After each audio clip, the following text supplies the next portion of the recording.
Үстүздөгү жылдын 2-ноябрында Кыргыз Республикасынын президентинин милдетин аткаруучу премьер-министр Садыр Жапаровдун Баткен облусуна болгон иш сапары учурунда жергиликтүү эл тарабынан калктын саны өскөндүгүнө байланыштуу турак жай салууга жер тилкесин бөлүп берүү боюнча суроолорду беришкен.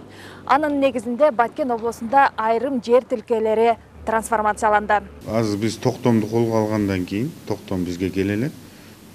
Жеринде барып, эл менен жолугушабыз, жеринди көрөбүз. Өзүңөр билесиңер, көп жылдардан бери берилбей келатат жер маселесичи элге. Бул эми баягы кезек менен бүт мыйзамдарды сактоо менен элге берилиш керек. Айылдын үстүгө чейишине кетет. Райондогу суу башы айыл аймагы 5 айылдан турат. Анын 4-өө өзгөчө айыл статусуна ээ. Анткени бардык айылдар Өзбекстандын Сох району менен чектеш. Айыл аймакта 7000ден ашуун калк болсо, анын 1711-и турак жай салуу үчүн жер алууга кезекте тургандар. Акыркы 20 жылдан бери жергиликтүүлөр үчүн жер берилбей келген. Эми мынтип суу башы айыл аймагында Кыргыз Республикасынын премьер-министри кол койгон токтомго ылайык 151,1 гектар жер трансформацияланды. Турак жай берүү максатында 2017 жылы менен 4 жыл өкмөт болгондон бери чуркап жүрүп, мына Кудай кааласа насип этсе бүгүн жетиштим деп ойлойм. Себеби дегенде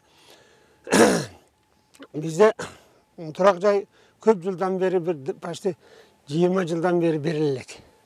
Эл муктаж, негеле проблемасы ушул. Бул жерде суу болбосо дагы бирок скважина казып суу чыгарса болот. Электр энергиясы салуу чугагылары даяр.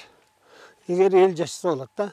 Ошого биз ген планда 712 адамга бөлгөнбүз 151,1 гектар жерди.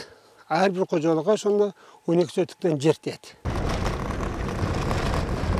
600 гектар жерден 148,6 гектары Дара айыл аймагынын тургундары үчүн бөлүнгөн. 9 айылдан турган аталган айыл аймактын жашоочулары үчүн 13 жылдан бери турак жай салууга жер бөлүнбөй келген. Бүгүнкү күндө трансформацияланган жерлер Айыл чарба министрлигинен түзүлгөн комиссиянын чечими менен 800дөн ашуун кожолукка 10 сотуктан бөлүнүп берилмекчи.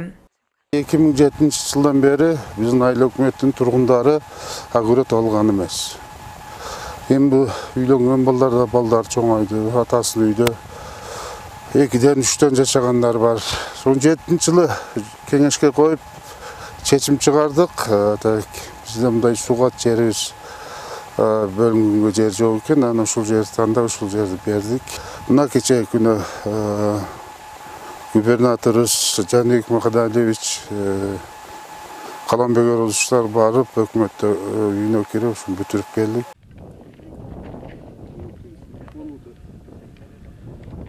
Мындан сырткары Баткен районунун Карабак айыл аймагынын айыл чарба багытындагы 300 гектар жери өкмөт башчынын чечими менен калктуу конуштардын жерлери категориясына которулду. Бул чечимдер жергиликтүү элдин социалдык көйгөйлөрүн чечүү максатында ишке ашууда. Назгүл Абдрахманова, Максатбек Акылбеков, Алтын бешик жаңылыктары.